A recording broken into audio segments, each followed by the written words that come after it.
Welcome to the International Schools Podcast. My name is John Mickton. I'm your co-host. Dan is away today and will be joining us next time. I just want to thank a lot of people that have been sharing so many comments on our LinkedIn group. It's been great. And I think it was last week or 2 weeks ago, we had never thought in the 3 years that we've been doing this, we said, if by chance you like this podcast, go and give us a rating. And we are just starting to do that now. So if it's something you'd like to do, do rate us on the podcast channel that you're enjoying, be it Apple, Spotify, or the hundreds out there. But anyway, today is really a special day because we have a large group of guests, which is wonderful. And we have the International Taskforce on Child Protection, better known as ITFCP. And this is 10 years since the founding. And as a podcast host and the International Podcast, it's a real honor and privilege to have this group with us to come and talk about some topics around this really interesting and important topic that impacts all of us in the context of international schools. So I'm going to ask each member to introduce themselves, and then we'll start the conversation. Jane Larson, if you could introduce yourself. Hi, everyone. Jane Larson, Executive Director of the Council of International Schools. Warm welcome, Jane. And Keith?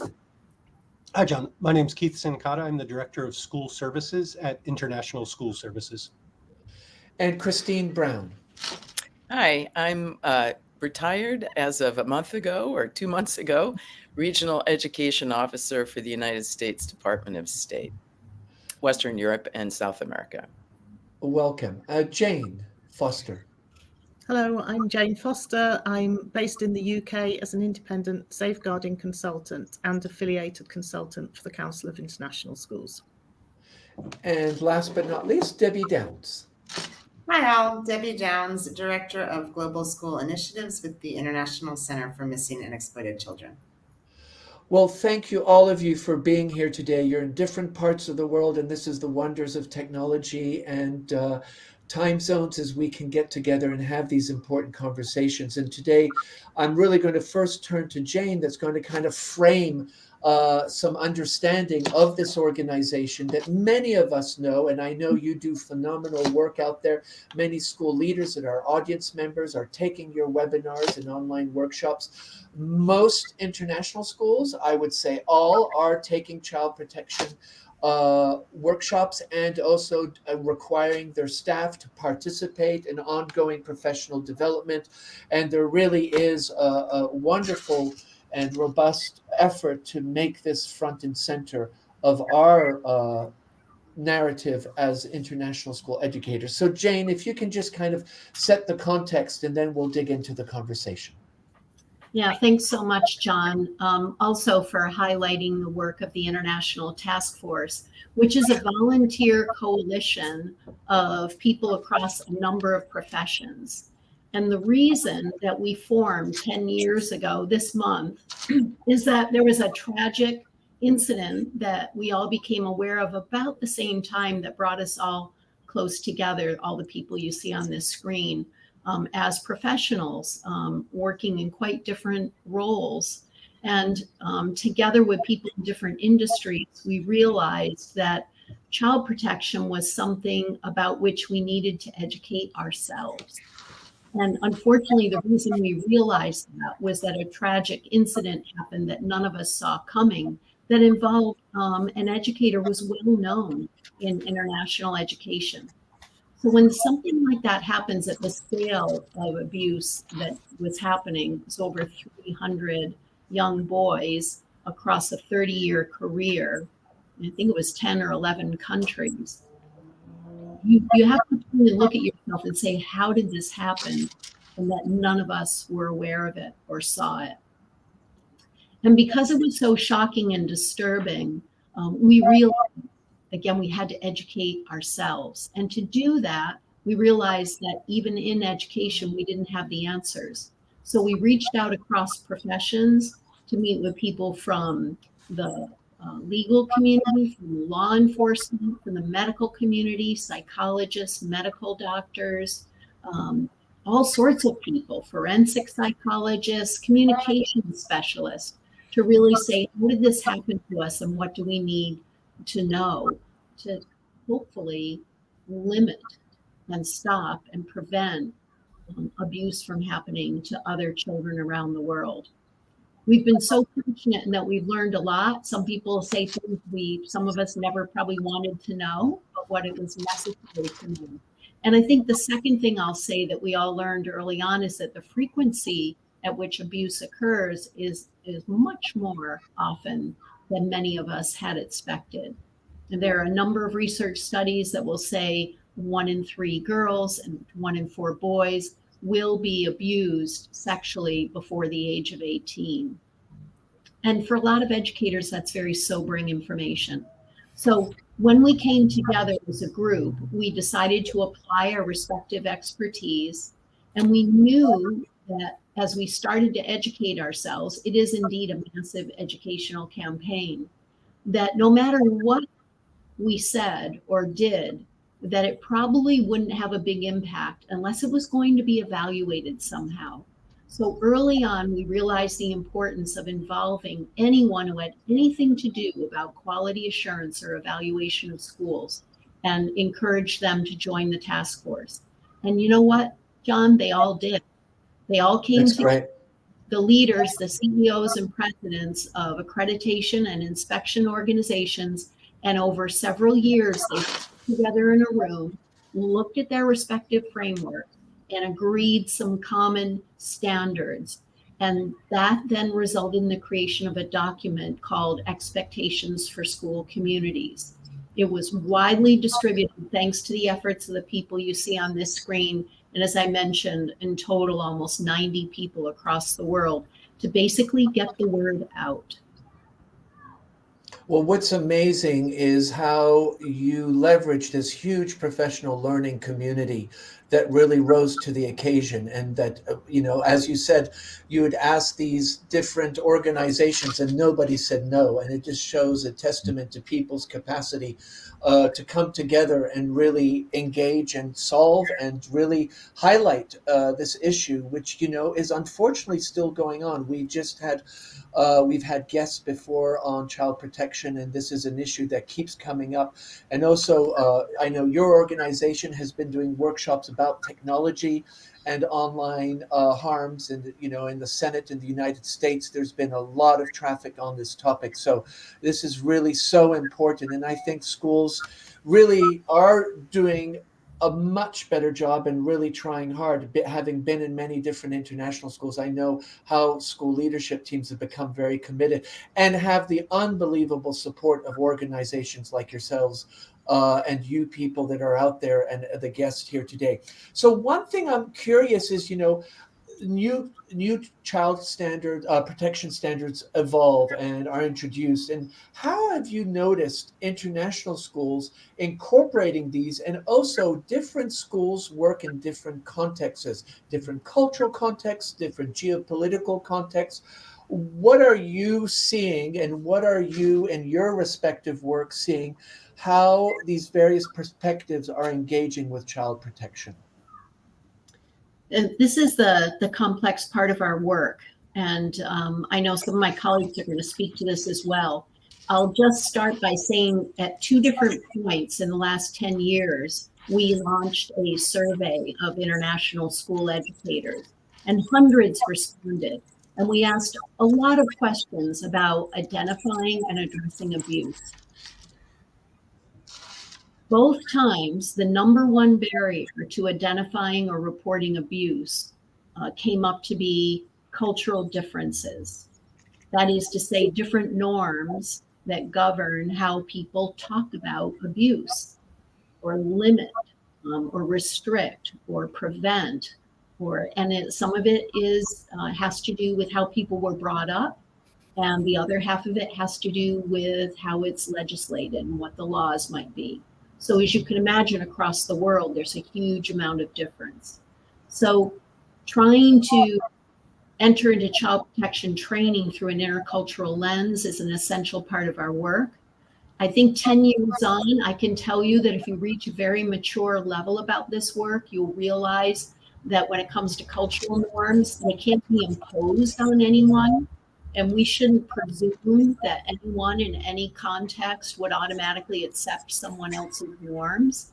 And that's why it was really important to use very plain language, very generic terms, to come up with a set of common agreements about what we all believe and hold true. And everything we've done has always been deeply rooted in the UN Declaration of Human Rights and the rights of the child. And so, because almost every country in the world has ratified those documents, that is something that you can use as a starting point to reach understanding. So, in essence, yes, it's educational work, it's also intercultural work. And that's interesting. I think often in the case of the space of international schools, the intercultural work is so critical. It's kind of the foundational way we can bring understanding from many different perspectives. Keith, you wanted to add on this. Yeah, just briefly, it is one of the giant topics, right? The cross-cultural training, intervention, and communication. And the task force from the start has had sensitivity towards that, and materials are put out to try and reach different members of the community. One of the factors that impacts on this, of course, is the length of tenure of international educators, how long they stay in one place, and how deeply connected they are to their host cultures. So it's an ongoing challenge, but on the positive side, I think that we've seen a tremendous rise in awareness across all of our communities, so that it's a topic that school communities are much more comfortable engaging with than they were maybe 10 or 15 years ago. And I think, as you state, Keith, is this idea of awareness. If people develop an awareness, that's usually the first step then to be able to action something and be a participant, and really be part of that conversation. Debbie. Yeah, just to build on what Jane and Keith were saying, I think the task force has put out a really fantastic model of a team approach to child safeguarding and protection, where you are bringing in community members, you're getting parent voice, you're getting student voice when you're defining what abuse is within your community, and how you're going to address it, and then being really transparent with those definitions of abuse and neglect, and with how you're going to respond when you hear when a concern is raised, so that the community understands exactly how you define neglect, exactly how it's reported, and what's done with those reports, and having a team behind you to bring all the diverse perspectives of your community in as you're making those decisions. So the task force has absolutely modeled that beautifully. And I think that's such a nice point of reference for schools to see that model that the organization is and how it's bringing in those different voices and different perspectives. And even though, in this world where we're so polarized, to be able to bring different perspectives and then come with one common language, I think is a really powerful message to communities and organizations as a model. Christy, you wanted to add to this. Yeah, thank you. And John, thanks a lot for putting this all together for all of us. I'd like to just add to that there have been great models that have existed on child protection, child safety, child safeguarding around the world. So I think sometimes people listen to us and think, wow, we created this from whole cloth. Actually, we built this task force on expertise that existed around the world, and I credit Jane for that, and also my former boss at the State Department, Keith Miller, who was ready to bring to bear to this process all that we'd already done in the U.S. Jane brought a relationship with the UK, with local police and Interpol, because in addition to accreditation being so important and the way to evaluate whether people have policies and procedures in place, there are actual laws that exist around this that cannot be ignored.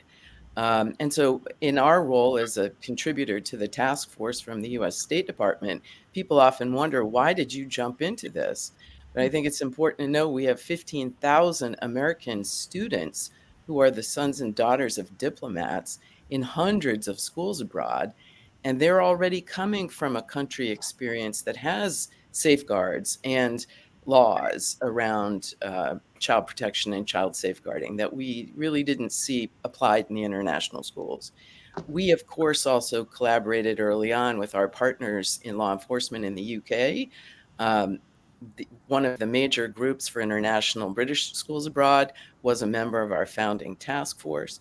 So I think right from the beginning, we realized we couldn't use laws exactly from other countries, but we had to understand that if people were existing in the international schools and breaking laws, we had to know the pathways for bringing to bear those legal responsibilities we have as countries about those people, especially also about American teachers who would be teaching abroad in the international schools, and protection for 15,000 students who've come from American public schools into an international community.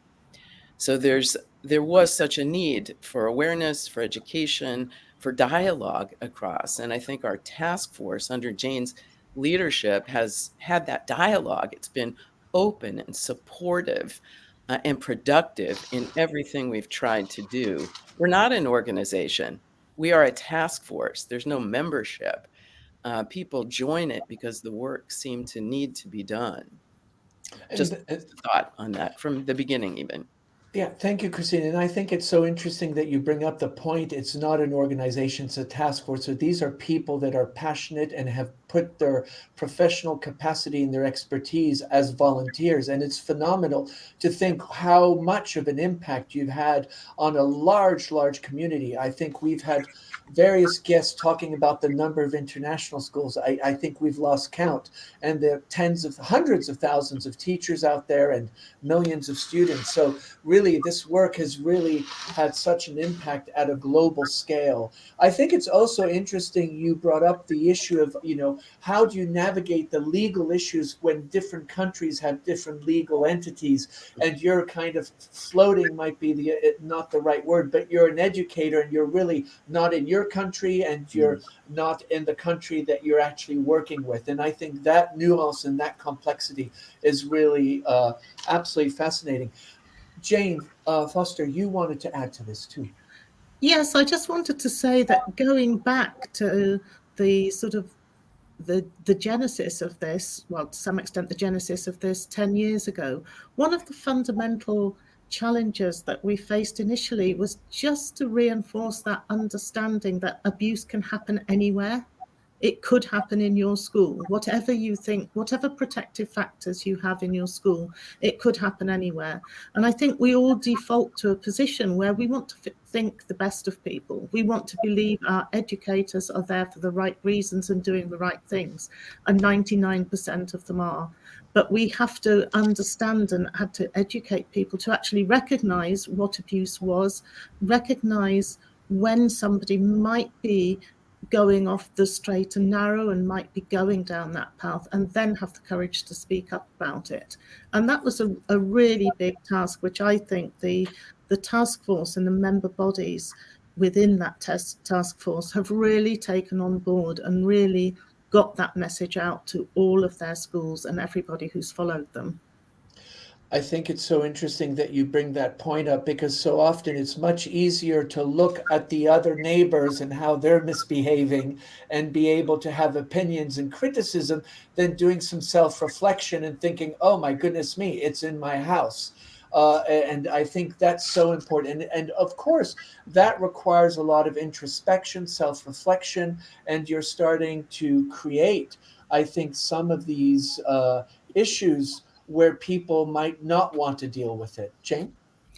And I think, just to add on to that, that when a tragic circumstance happens, then those people who have been involved and who may have been blindsided by what had happened and by the actions of other people around them go into that reflection, but from a position of feeling self-doubt, feeling anxiety, feeling a huge amount of guilt. And that's something that we can try and prevent by educating people to be able to speak out soon and to be able to recognize, as I said before, when things are going wrong.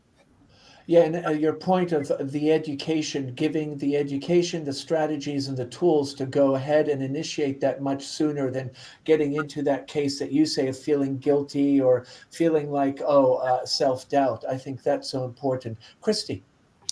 No, I agree with everything Jane just said, and I would add to because there's a legal aspect to this, because people who abuse children and exchange child pornography are breaking national and in some cases international laws, our process for this task force had to go so far beyond just educating people, but it really had to go to understanding the legal system that governs the country in which you are the school director. So you can be passing people around from place to place. Actually, by doing that, you are breaking the law. So I think early on, so much of our effort was established at talking about the laws of different countries. You can operate as an international school many times and not even think about that in regard to curriculum or hiring or any of that. But here you're talking about legal cases that would put people in jail. So I think even today, and Jane Foster knows quite a bit about this too, we have to rely on those efforts at international policing, and schools have to learn about those. Yeah, and I think that point that you bring up about the legality and how sometimes international schools feel they're kind of in a no man's land. And that no man's land gives a sense of, oh, I don't have to play the part or I don't have to play the rules. And I don't think it's deliberate. It's just this kind of because you don't know the local community maybe as well. You're transient, and that sometimes can bring this kind of laissez-faire attitude, I think, and that's just a personal reflection. I think one thing that I would like to, and I'm going to ask Jane Foster to talk about this, and then others, of course, given the uncertainty that many educators, and you alluded to this, face in identifying abuse, what specific tools and strategies has your organization developed to enhance and support leaders and educators in international schools? And how do you deal with this in diverse cultural contexts and the legal context that Christy was just bringing up?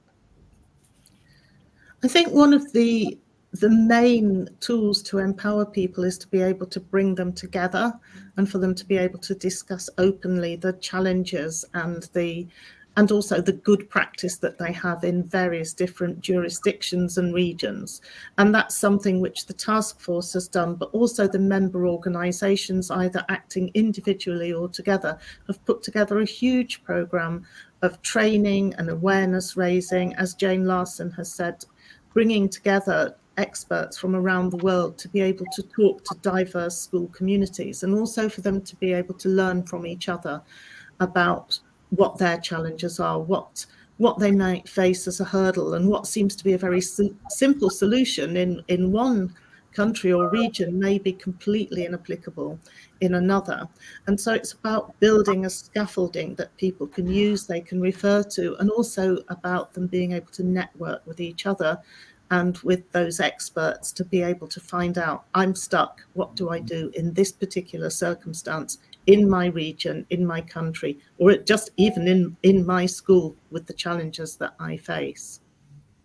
An open conversation, and this idea, we had a guest here, we were discussing between a safe space and a brave space, and what I'm hearing is that people are creating brave spaces where they're really feeling brave and being able to be open about this topic and have those dialogues that you so explained with the strategies and what you've done to do this. Debbie. Yeah, I think so. The current structure of the task force, which is what it's looked like since I've joined a few years ago, is that there's a series of committees that are each working on resources related to a specific topic. And that has really helped our training to go more in depth. So for example, Jane and I are on the Safer Recruitment Committee together. Well, Jane's leading it, I'm on it. And so there's all kinds of safer recruitment resources that are out there that help us to train leaders on safer recruitment. There's a committee that focuses on board and governance. There's another one that focuses on working with parents. So within each committee, there's a depth of resources being developed that then we as trainers take and are able to help the schools make their own and make useful within their communities. Keith.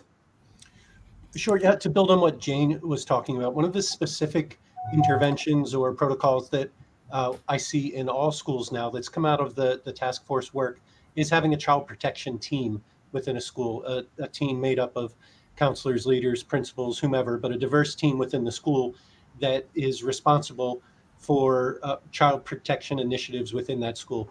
And I see that team as one of the most critical pieces in normalizing the topic, right? They're there to intervene in crises, but hopefully their main focus is on prevention. And a big part of prevention is regular training and communication with everybody.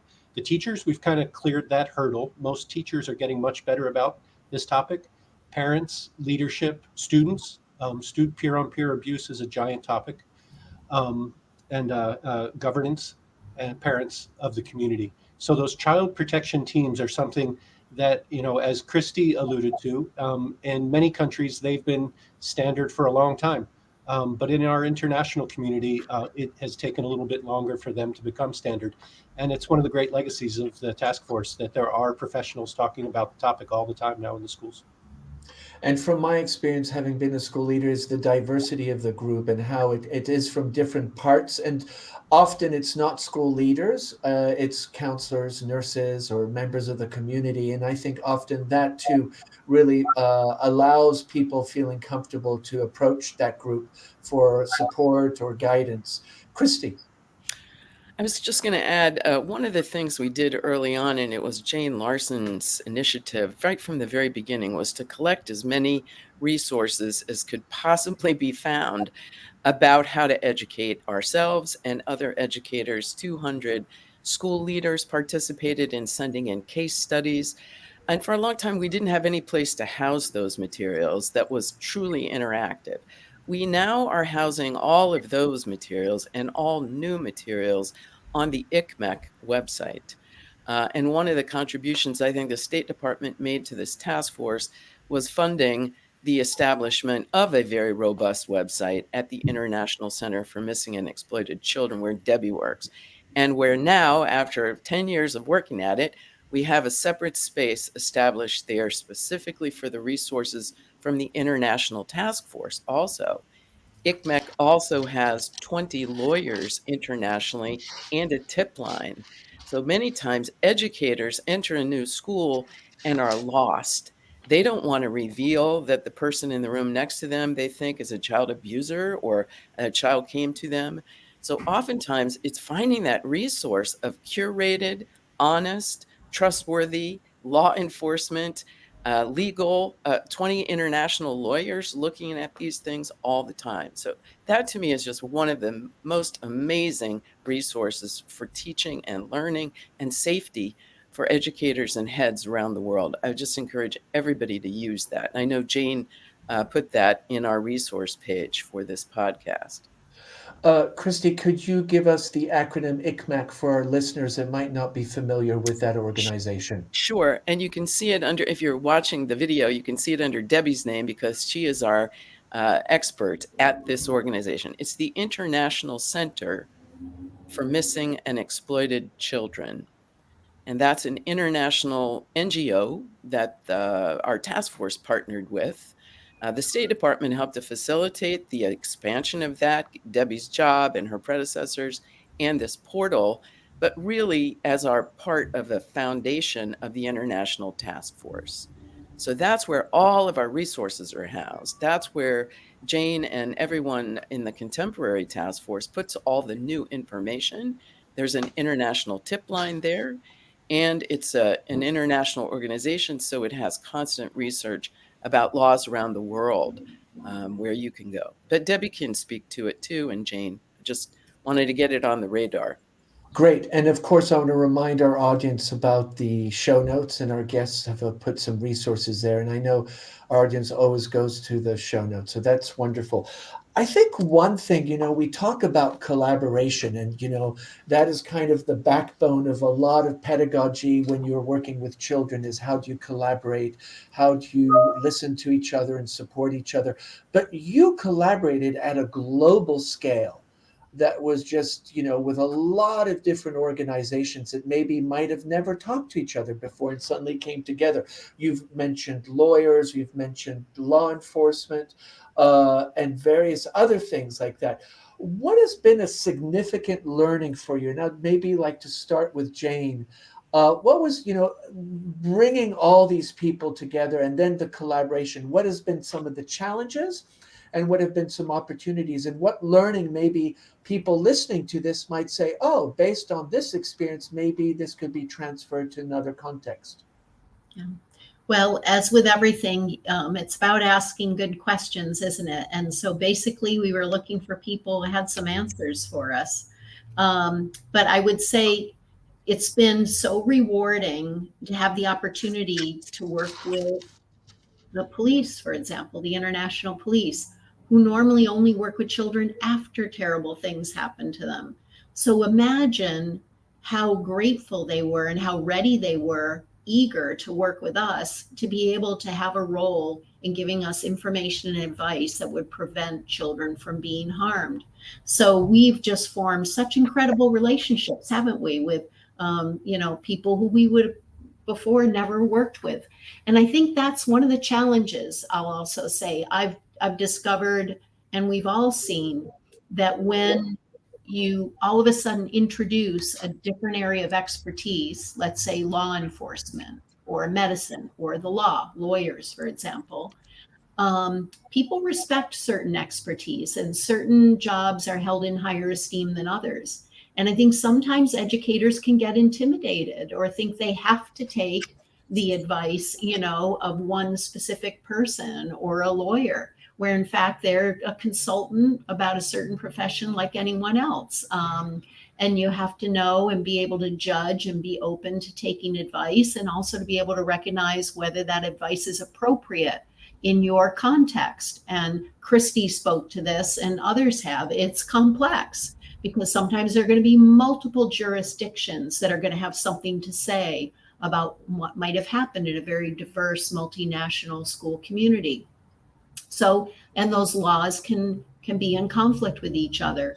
So you do need to reach out and get advice. And again, I would just say be open to it. The first thing you should do as a new leader, if you're responsible for safeguarding in any capacity, is to go out and meet all the people, all the organizations in your community, law enforcement, everyone, and realize they have important to share about how things happen in their community and culture. So that's really important advice. And I'll just highlight at this moment then, probably one of the most important resources that our colleagues on the task force created is called the Managing Allegations Protocol. This was a multidisciplinary effort of people in various professions who came together to put together hopefully a useful, practical, step-by-step guide of what do you do if somebody alerts you that they think someone is being harmed or abused in your school community. And it's such an essential resource. It's on the ICMEC education portal. And I think, Debbie Downs, it's probably one of the most accessed resources, isn't it? Yeah, it 100% is. And yeah, so that, thank you both. Thank you all who have highlighted the Ed portal. I wanted to add to the piece you said. Sometimes I hear back from school leaders that the most important thing they got out of a child safeguarding and protection training was the proactive work that they do within their community. When they go out to law enforcement before the school year starts, when they go to their local community services, hospitals, anywhere that they might need in an emergency, and run through scenarios with them. And we do also have case scenarios on the Ed portal that you can use with those law enforcement and community agencies to just say, if we have a sexual assault between two 16-year-olds, how are you going to respond to that? How can you support us with that response? If we have a case of physical abuse in the home, how are you going to support us with that response? So that you're not surprised. Just like we don't want parents to be surprised by the actions of the school, we also don't want the school to be surprised when we reach out for help with what kind of help we get. Thank you. Christy, you wanted to add? Yeah, I'd just like to add to that. I think the collaboration is the key to the success of the task force. I know myself personally, just meeting the dedicated people around the world who were on the sidelines worried about this topic for years. It wasn't a new topic with this one particular case. it was the tip of the iceberg. So I think we've tried to empower people. I think we've tried to connect them in our position at the U.S. State Department as one of the founding members to our diplomatic security. And people may not know that we have the largest diplomatic corps around the world, 200 countries. It is our diplomatic security that connected us to ICMEC, to the FBI Crimes Against Children Task Force, to Interpol, to their counterparts in the UK. And so if people are seeking that support for what is the local law, the fastest thing to do, honestly, is to use our diplomatic security resources. We call them regional security officers. They are in an U.S. embassy in every country in the world. And they are very well aware. We have also worked with them as a part of the task force. Jane and I, every single day for the last 10 years, pretty much, have had a direct line to diplomatic security in the U.S. Department of State. So when you get to that point where it's a crisis, you do know how to go to legal help for you and advice behind the scenes. Now that we don't have them working in every international school of the 10,000, but anywhere where they're US citizens or UK citizens, these are amazing resources to use in the diplomatic community that lead to law enforcement and help.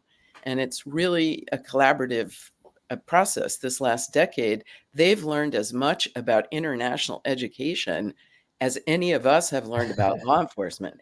It's been a two-way street, and it has really changed the dynamic around the world in terms of laws and even with Interpol and what they are considering doing. That's great to think that it's a two-way street, because any collaboration and communication, you're hoping you're sharing something and then somebody's sharing back, and and that's the richness of the interaction, and also the new knowledge that you gain and the new knowledge that you can share out. One of the things that I'd like to kind of focus on is international schools recruit. And it's very unique in the sense that people come from all over the world, and they pack their bags with their families and they go to some continent or country that they've never been to, and then 3 years later they move again. So there's this transient group of people called international school educators, and recruitment is a very important part of this, because you often don't know. And years ago we used to sit in a hotel room and there was a conversation, we swapped a couple resumes and somebody knew somebody. Now it's far more sophisticated. You can do online, there's LinkedIn, and there's just much more digital portfolios. But I'm wondering, schools sometimes can feel a little isolated from maybe local child protection services or educators or school leaders as they move around. How have schools been managing these challenges of recruitment and the topic of child protection? Thank you for the question. So, like I said, the International Task Force has a committee on safer recruitment. It is led by Pauline O'Brien from ISS and Jane Foster, who's in here with us. I joined the committee this year just in time to begin revamping the recruitment checklist that they had put together. I believe it was originally from 2017 and was updated just this year and republished. So it goes even more in depth with, questions you ask in an interview, phone calls that you need to make, all of the pieces of the recruitment process, including onboarding. So it's basically from, before a position's open all the way through to onboarding the person that you've hired. So that is one excellent tool that the task force has provided to schools. And the one thing I will highlight in there, and I know that Pauline O'Brien, and perhaps she had a co-writer on this, wrote a blog recently about making the call. They interviewed 70 school leaders, and 60 said that they had never received calls of people checking on applicants. And that's the most crucial thing that you can do, is to, when you're about to hire somebody, call at least 3 of their references. Make sure one is the most recent supervisor, and ask hard questions. There's questions on the safer recruitment checklist that you should ask to former employers about if they have ever had a concern. And it's so much more powerful to do that during a call, whether it's a Zoom call, or if you're able to, if you're at one of those recruiting conferences and you have the chance to have that conversation face to face, even better. But just to ask those hard questions, because people are loath to put in writing concerns that they might have about an employer. And we know that grooming is extremely hard to prove and almost impossible to get a criminal conviction for. So yes, we have to do the background checks, absolutely, because if something's on there, we need to know. But the likelihood that something has happened and is not on the background check is high. And so we need to do those phone calls to make sure that we're doing our due diligence in hiring, because like you said, we're isolated. So I think that all administrators are ready to receive those calls and have those hard conversations. And I think that's so important, is not just accepting a letter or an email, but actually make that phone call, because in a phone call, you can have conversations that are just voice and they're maybe in the moment, but there's a lot of information that can be shared. And as you said, those hard questions are so important, being courageous and asking those hard questions and being diligent about making the calls. I'm going to be honest here. I have been in many situations, recruitment or people that I've tried to hire, and they're shocked that I'm calling their supervisor. I'm like, hold on here, time out. That's just the way, So thank you for bringing that up. And I think basically, I think you're again making a call out to our audience. If you're a school leader, make those phone calls. That's a non-negotiable. Jane Foster. Yes, I think that's right. And it's also interesting to think about the sorts of references that you might give to the people who leave your organization and your school. So make sure that you know when somebody is leaving, particularly if you've had concerns about them. Where are they going to? And you would expect to receive a reference request from that receiving school. And a suggestion is that if you don't receive that reference request, that you actually pick up the phone and say, and to the receiving school, to the director, the head, the principal, and say, I understand that this person has got a job at your school, that you're employing them. I'm surprised that you haven't asked for a reference for them. And I'd just like to have a bit of a conversation with you about that. Because one thing that we do know is that sex offenders in particular will move transnationally. And we know that within the sector of people who are moving around the world in order to perpetrate their crimes, that education is a particular area of vulnerability, where somebody can go and establish themselves in another country with a clean slate, so to speak, and then can start to manipulate and groom those around them if they're so minded to. So we know that international schools are vulnerable also because of those other things you mentioned, the fact that people move from school to school quite regularly. The children move from school to school. The family and the community are quite fluid too, which means that continuity can be difficult. But it also means that people are very well networked. And so that although we have said it doesn't happen so much now, there is still that element of, oh yes, I've worked with them in another school, and that gives them possibly at times a spurious credibility.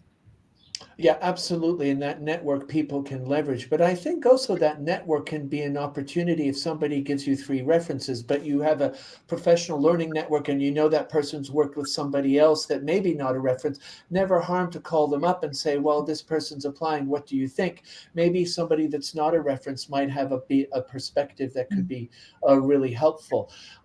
Christy, you wanted to add to this. Thank you. I just wanted to add one quick thing. When they do background checks in the diplomatic security, they always ask the person that has been given as the referent, can you tell me 1 or 2 other people that know this individual that I can call?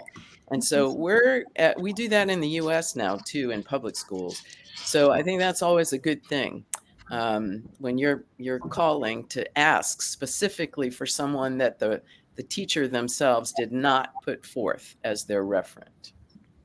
Thank you for that. Debbie. Sorry, I just wanted to do a quick PS that I pulled up the article on making the call and realized that Jane Larson is the co-author with Colleen O'Brien on that article. So thank you, Jane, for that. And I will make sure that makes it into the show notes along with the safer recruitment checklist. Thank you very much. And also, if you can make sure your portal's up there, Debbie, I think that will be really important. Yeah. So Keith, one last question, and it's just been so rich, and I so appreciate hearing all these perspectives and learning. What's next? You know, you're marking the 10th anniversary, not anniversary, but 10th year of the foundation of the task force. What are your new priorities in international schools? Also, considering the rapid changes in international education, you know, schools are changing. What we consider international schools maybe 30 years ago have really morphed into something very different. You know, the word international school often can be put onto as a marketing or as a way to label and reach an audience. And I'm wondering, and also, Layla and I wrote a blog post for CIS about deep fakes and AI. This is a whole new level of complexity. You know, what do you see as the new potential challenges and opportunities for safeguarding in the context of international schools? And I know it's a huge question, and we'll very likely be here many hours, but that's okay. Yeah, I think that underscores the answer. Yeah, the answer is that unfortunately there are never a lack of topics to be addressed in this area. Right now it's AI and deepfakes, but the broader picture is it has been technology for a long time, right? It's photo sharing, it's social media, it was text messages when that first became a thing. So there's no end to the constant stream of new technology that can be exploited by people who are looking to harm students. Uh, the answer to that is continued diligence and work. Training right now, all around the world, schools are adding AI clauses to their child protection. And I know Jane's organization has been doing training specifically on those challenges. You know, you brought up an interesting topic that I heard Christy speak about at our meeting in New York in February of this winter, and that there are a lot of schools in the world. A lot of them have the word international before them, as you point out, and how broad an impact can this group have going into the future.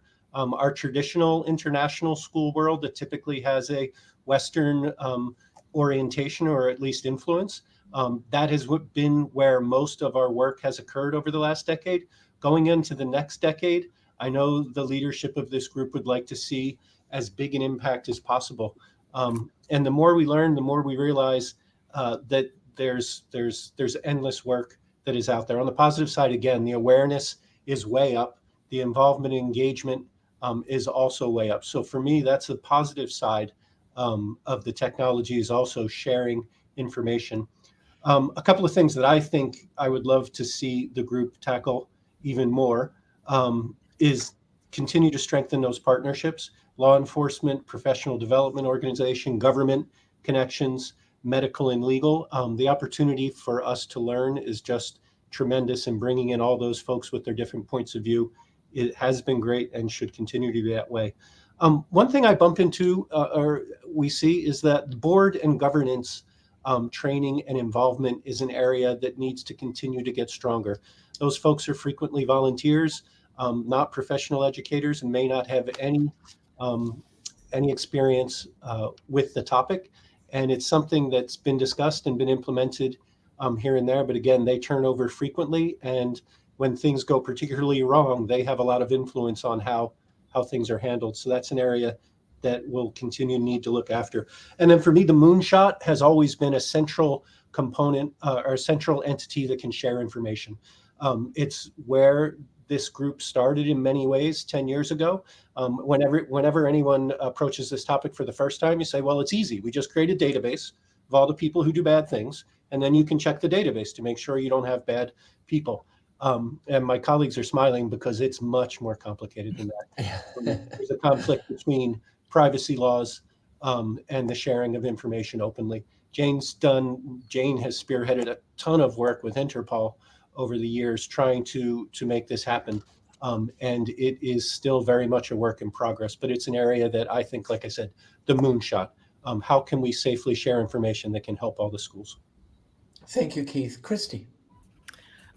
My moonshot, I agree with Keith and everything that's been said. My moonshot has been making sure that children have self-efficacy and self-advocate, because we can spin ourselves into the ground as adults trying to protect children, but the real protection has to come with yourself.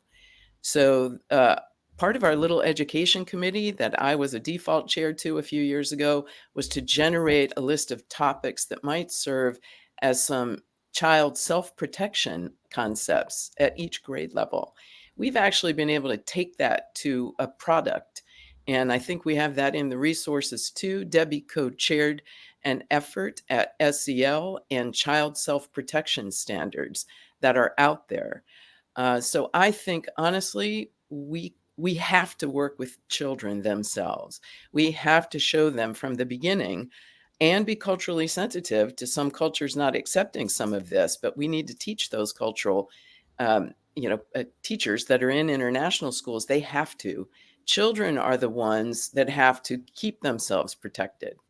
So I would just encourage everybody to look at the new set of child self-protection standards. It's not perfect. It's a work in progress. It's going to be massaged by our committee here, the task force, and Debbie's group, but it's a big, big start.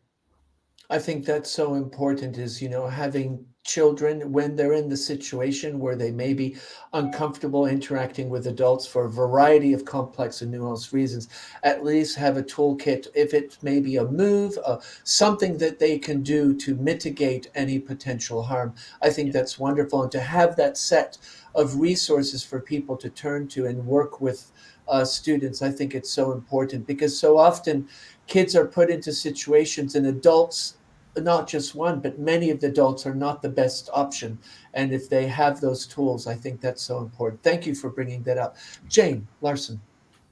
Just to echo that, what a wonderful way to bring this podcast to a close, John, actually, with Christy's comments that we all know. And in our work, usually when we start to uncover allegations of abuse, we usually find out that, the young people are the one who know what's going on. The adults are the last ones to know. Yeah. And also Keith's comments and the digital lives of young people today, it's just massive. We could do a whole separate podcast if you want, John, about this topic. I do, because I personally, being an educator, and I do a lot of work in this space, I am seriously concerned between the digital divide of where our kids are and where our teachers are. And with these deep fakes and this technology that's cheap and free. Close Off, which is an app, it's free. We have cases in Florida and Spain right now. So Jane, you have an invitation to come back with a group, and we'll talk about that. Invite us, and we'll invite some people from other professions because it needs our attention. Absolutely.